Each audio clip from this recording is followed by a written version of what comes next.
Friends, welcome our channel MCQ centre. तो दोस्तों, ये परीक्षाओं का दौर चल रहा है, आपको पता है। तो इस समय आपका असिस्टेंट प्रोफेसर का जो प्री का एग्ज़ाम है उसकी डेट आ चुकी है, आपको पता है 28 नवंबर को है। लेकिन आपका जो यूपीएचजीएस का जो मेंस का जो एग्ज़ाम का डेट है वो अभी तक नहीं आया है। तो इन दोनों चीज़ों को लेकर के जिन लोगों का पीटी हो गया है एचजीएस में, दोनों को लेकर के काफ़ी कन्फ्यूजन में है कि आखिर वो किस परीक्षा को टारगेट करें, किसको ज़्यादा वरीयता दें और किसको इग्नोर करें।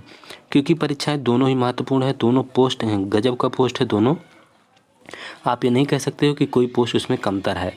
आप अगर दोनों के वज़न को देखेंगे तो कहीं ना कहीं डीजे का पोस्ट उस पर कहीं ना कहीं ज़्यादा ही उसका वज़न है।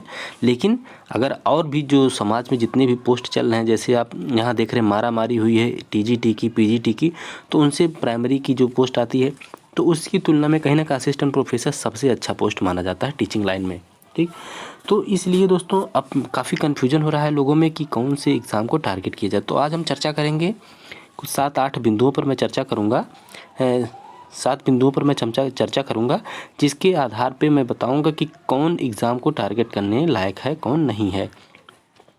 क्योंकि दोस्तों फैसला तो लेना ही होगा, क्योंकि एग्ज़ाम की डेट तो आ ही चुकी है। ठीक, तो असिस्टेंट प्रोफेसर की एग्ज़ाम की डेट आ चुकी है, 28 नवंबर को है, बहुत ज़्यादा टाइम नहीं बचा हुआ है। तो आइए देखते हैं, हम इस पर कंपेयर करते हैं कि कौन आसान है, कौन कठिन है, किसको देने लायक, किसको नहीं देने लायक है, किसका क्या फ़ायदा क्या नुकसान है। तो आइए हम 8 बिंदुओं पर लगभग आज हम चर्चा करेंगे, 7-8 बिंदुओं पर। ठीक है, तो पहला बिंदु हम लेते हैं। सबसे पहले हम बात करेंगे सिलेबस की। ठीक, सबसे पहले हम सिलेबस की बात करेंगे। तो सिलेबस में अगर हम दोनों की सिलेबस को देखें, हमारी एक तरफ हम एचजीएस का सिलेबस रख लें और एक तरफ हम रख लें असिस्टेंट प्रोफेसर का सिलेबस। ठीक, तो एचजीएस के सिलेबस में आपका 5 पेपर टोटल होता है, जिसमें आपका एक पेपर है सब्सटेंटिव लॉ, दूसरा आपका प्रोसीजर, तीसरा आपका लैंड लॉ हो जाता है, और आपका 100 नंबर का आपका जीएस आता है, 100 नंबर का आपका इंग्लिश आता है। फिर फाइनली जाकर के 200 नंबर का आपका इंटरव्यू होता है। इधर अगर हम बात करें तो इसमें सभी टोटल क्वेश्चन 100 नंबर के आते हैं, जिसमें से 70 आपका सब्जेक्ट हो जाता है और 30 जो है आपका 30 आपका हो जाता है जीके का प्रश्न। ठीक, तो ये हो गया आपका सिलेबस। ठीक, और इसमें जो है आपका इंटरव्यू जो आपका 30 नंबर का है।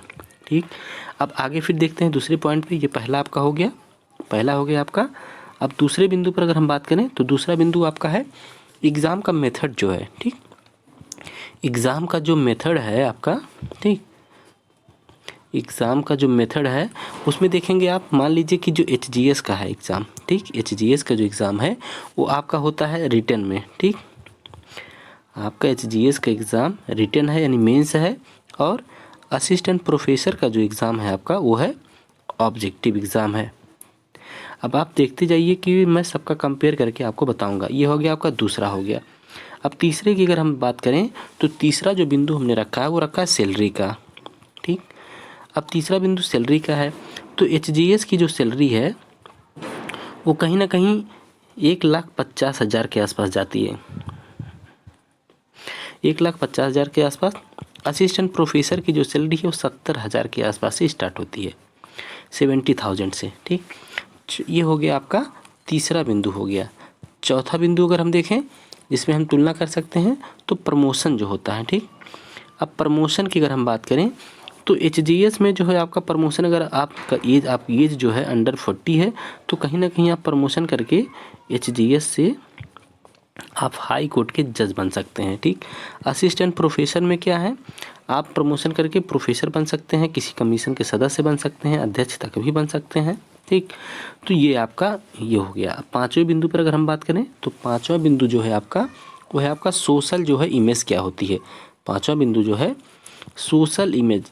तो सोशल इमेज में अगर आप एचजीएस की देखेंगे तो एचजीएस का जो है दोस्तों आपका, ये लोग डर की वजह से सम्मान करते हैं एचजीएस का, क्योंकि जुडिशरी के पास काफ़ी पावर है, किसी को सज़ा दे सकती है, तो लोग डर के मारे सम्मान करते हैं। असिस्टेंट प्रोफेसर का लोग ये अच्छा वर्क माना जाता है, इसलिए लोग स्वतः इसका सम्मान करते हैं। इसमें डर की कहीं कोई गुंजाइश नहीं होती है, इसका लोग अपने दिल से खुद सम्मान करते हैं असिस्टेंट प्रोफेसर का। और दूसरी चीज़, एचजीएस जो है इस समाज से पूरी तरीके से कट जाता है, इस समाज में इसका बहुत ज़्यादा मिलना जुलना नहीं रहता है, तो समाज से ही कट जाता है। इसका जो है समाज में जो है इसका समाज में कहीं भी आ जा सकता है। ठीक, और दूसरी चीज़ है कि अगला बिंदु अगर हम देखें तो छठा जो हमने बनाया है बिंदु, छठा है वर्क जो है, दोनों का काम क्या है, ठीक। छठा बिंदु जो है वर्क, क्या है दोनों का काम। तो एचजीएस का जो काम है वो है आपका जस्टिस का, ठीक। आपका काम जस्टिस का है। जस्टिस के थ्रू क्या करते हैं, जस्टिस के थ्रू जो है ये क्या करते हैं, या तो विवादों को ख़त्म करते हैं, ठीक। सिविल है तो विवादों का निपटारा करते हैं, विवाद को ख़त्म करते हैं। इधर अगर क्रिमिनल है तो अपराधी को सज़ा देते हैं, या मान लीजिए कोई गलत तरीके से फंसाया गया है तो उसको वहाँ पर दोष मुक्ति उसकी की जाती है, ठीक। तो यहाँ पर ये इनका काम हो गया। लेकिन अगर हम असिस्टेंट प्रोफेसर की बात करें तो उसका क्या काम है। असिस्टेंट प्रोफेसर जो होता है अपने स्किल से समाज में अपराध को होने से ही रोकता है। वो जो है अपराध को होने से रोकता है, लोगों में नैतिकता का कहीं ना कहीं सृजन करता है, ठीक। समाज को बेहतर बनाने के लिए कहीं ना कहीं एजुकेशन की सबसे ज़्यादा ज़रूरत है, तो समाज को एजुकेट करता है। तो समाज को बेहतर बनाने में असिस्टेंट प्रोफेसर की इसकी तुलना में ज़्यादा भूमिका है, क्योंकि ये लोगों के पास मतलब लोगों से ज़्यादा कनेक्ट रहता है, लोगों तक अपना मैसेज आसानी से कन्वे कर सकता है। यहाँ पर से विवादों का निपटारा होता है और अपराधी को सज़ा दिया जाता है। आपके यहाँ पर दो काम है, ठीक। आगे अगर हम बिंदु और देखें तो आपका अगर हमने सातवां बिंदु जो बना है कि कौन आसान है या किसमें सिलेक्शन के चांस ज़्यादा हैं, ठीक। तो कहीं ना कहीं एचजीएस की जब हम बात करेंगे, एचजीएस में देखिए मेंस होता है, ठीक। अब मेंस होता है और इसमें क्या है असिस्टेंट प्रोफेसर में, इसमें ऑब्जेक्टिव एक प्री होता है, ठीक। ऑब्जेक्टिव प्री का एग्ज़ाम होता है जो 100 नंबर का है। यहाँ पर जो है आपका ये जो है आपका मान लीजिए 6 2 800 का होता है। 800 का मेंस हो गया, 800 का मेंस प्लस 200 आपका इंटरव्यू, ये हो गया 1000 नंबर का। यहाँ पर 100 नंबर का आपका मान लीजिए कह सकते हैं प्री हो गया और प्लस 30 नंबर का आपका इंटरव्यू हो गया। तो आप जैसे देखिए मेंस जो होता है आपके बस में नहीं होता, आप अच्छा करके आते हैं उसमें, लेकिन मूल्यांकन जो होता है कोई दूसरा एग्जामिनर करता है।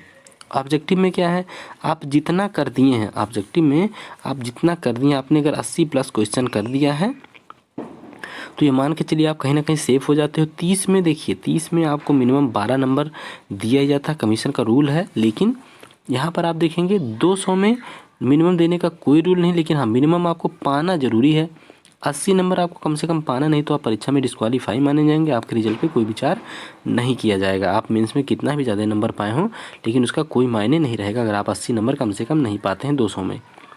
तो आपको पता ही होगा कि 200 में 80 नंबर पाना, और यहाँ पर जो हाई कोर्ट में ये भी नहीं है कि वो लोगों को क्वालिफाई ही सबको कर देते हैं, लोग इंटरव्यू देते हैं। आपने सुना ही होगा कि ज़्यादातर बहुत से लोग सिलेक्शन जिनका हो गया उनकी तो बात छोड़ दीजिए, बहुत से लोगों को आपने सुना होगा कि डिस्क्वालीफाई कर दिए जाते हैं।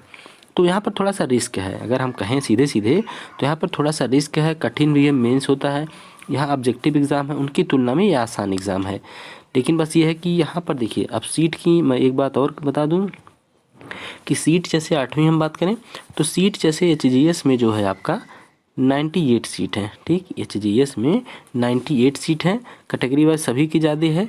ओबीसी की 27 के आसपास है, एससी की मान लीजिए 25 है, और मैं थोड़ा सा भूल रहा हूँ यूआर की शायद 45 है, थोड़ा सा हो सकता है अंक इधर उधर हो जाए, तो लगभग ये सीटें हैं, ठीक। एक सीट एसटी की है, एसटी की एक सीट है, तो इस टोटल 98 सीटें हैं। तो यहाँ पर सीटें ज़्यादा हैं। और अगर हम असिस्टेंट प्रोफेसर की बात करें तो असिस्टेंट प्रोफेसर में मात्र 41 सीट है। यहाँ पर सीटें अगर देखेंगे ऑल ओवर कम है, यहाँ पर सीटें ज़्यादा हैं। परीक्षा ये आसान है, परीक्षा ये कठिन है, ठीक है। दोनों का अपना अंतर है, दोनों का अपना अपना महत्व है, ठीक। तो आपको ये देखना है कि आप किस में अपने आप को सिक्योर फील कर पा रहे हैं। अगर आपका ऑब्जेक्टिव बहुत बेहतर है तो ऑब्जेक्टिव पर फोकस कर सकते हैं। अगर आपको लगता है कि मेंस मेरा बहुत ही अच्छा है तो आप मेंस पे फोकस कर सकते हैं। लेकिन ये मान के चलिए असिस्टेंट प्रोफेसर का एग्ज़ाम जो है एचजीएस के मेंस से कहीं ना कहीं आसान है। उसमें 200 नंबर का जो आपका जो ब्रेकर है उसको पार कर पाना बहुत से लोगों के लिए दिक्कत हो जाती है, क्योंकि वो हाई कोर्ट के जज के हाथ में होता है। वो जिसको चाहेंगे क्वालिफाई करेंगे, जिसको चाहेंगे डिस्क्वालीफाई कर देंगे। असिस्टेंट प्रोफेसर में डिस्क्वालीफाई होने का कोई रूल नहीं है। यहाँ पर आप अगर जितनी मेहनत करते हैं उस रेशियो में आपको रिजल्ट भी मिलता है। वहाँ हो सकता है आपका पेपर अच्छा भी हो, फिर भी हो सकता है कि आपको नंबर ना मिले, क्योंकि अक्सर ऐसा देखा जाता है, ऐसा सुनने में आता है कि हम जिस पेपर को बहुत बेहतर मान के आते हैं कि हमने मेंस में उसको बहुत ही अच्छा लिखा है, तो वहाँ पर उसमें नंबर कम हो जाता है, मेंस में उसमें नंबर कम हो जाता है। लेकिन जिसमें हमें लगता है कि पेपर ख़राब हुआ है उसमें कभी कभी नंबर बहुत ही अच्छा मिल जाता है। तो दोस्तों ये है मूल्यांकन हमने किया। तो अब आपको ये देखना कि फ़ोकस किस पे करना है। तो मेरी राय में तो कहीं ना कहीं असिस्टेंट प्रोफेसर जो है, जो लोग दोनों दे रहे हैं और नौकरी लगता है कि उनके लिए आसान कौन सा रास्ता रहेगा, तो असिस्टेंट प्रोफेसर ऑब्जेक्टिव है, तो ये कहीं ना कहीं दोनों की तुलना में आसान है। HGS का जो है एग्ज़ाम वो कहीं ना कहीं टफ़ है, क्योंकि उसमें आपका मेंस में मूल्यांकन दूसरा कोई करता है। मैं ये नहीं कहता, मैं डिमोरलाइज़ नहीं कर रहा हूँ कि आप HGS मत दीजिए। HGS भी बहुत ही अच्छा एग्ज़ाम है, मैंने बता दिया, सैलरी ज़्यादा है, स्टेटस ज़्यादा है, बहुत सी चीज़ें हैं, हाई कोर्ट तक पहुँच सकते हैं। तो लेकिन फिर भी मेरा अपना पर्सनल जो ओपिनियन है, मुझे लगता है कि जो दोनों दे रहे हैं, क्योंकि देखिए और एक बात बता दें कि दोनों के सिलेबस में जो है, दोनों के सिलेबस में जो आपका असिस्टेंट प्रोफेसर का जो सिलेबस है उसमें 5 यूनिट ऐसी है कि जो कि आपके HGS के एग्ज़ाम में भी है। जैसे कि देख लीजिए, आपका कॉन्स्टिट्यूशन हो गया, IPC हो गया, ठीक, फैमिली लॉ हो गया, आपका टार्ट हो गया, ठीक, टार्ट हो गया, और उसके बाद कॉन्ट्रैक्ट है। ये 5 यूनिट, 10 यूनिट में से 5 यूनिट आपका मैच करता है। तो 5 यूनिट तो आपका ऑलरेडी तैयार ही हो रहा है, क्योंकि अभी HGS का जो है मेंस की डेट नहीं आई है। तो आप चाहें तो पहले असिस्टेंट प्रोफेसर पर फोकस कर सकते हैं। उसके बाद अगर डेट एक्सटेंड हुई, क्योंकि अभी कोई डेट डिसाइड हुई नहीं है, तो आपको 5 चीज़ें तो आप कम से कम पढ़ ही रहे हैं। जो आपका IPC आपका 3rd पेपर में चला जाएगा 50 नंबर में, कॉन्स्टिट्यूशन 1st पेपर में आपको 50 नंबर का हो जाता है, और टार्ट, फैमिली, कॉन्ट्रैक्ट ये भी सब्सटेंटिव में आपके कवर हो जाते हैं। तो आपको लोकल में आपको 5 टी माइनर पढ़ना रहेगा जो लोकल ला है, और प्रोसीजर आपका पूरी तरीके से छूटा हुआ प्रोसीजर आपको पढ़ना होगा। तो ये चीज़ें हैं, तो आपको जो उचित लगे मेरे समझ से, तो अभी असिस्टेंट प्रोफेसर पर ही ज़्यादा फोकस करना चाहिए, क्योंकि इसकी डेट आई है 28 नवंबर को, और उसकी डेट नहीं है, हो सकता है अगर किस्मत अच्छी हो तो सकता है दिसंबर लास्ट में ही कर दे, तो आपको दोनों बहुत अच्छे से टाइम मिल जाएगा देने के लिए। इसको भी आप दे लेंगे, उसको भी दे लेंगे। तो दोस्तों उम्मीद है वीडियो को पसंद आया होगा। अगर सब्सक्राइब नहीं किए हैं तो सब्सक्राइब करिए और दोस्तों के पास फिर शेयर करिए। तो आज के लिए बस इतना ही। नमस्कार, धन्यवाद।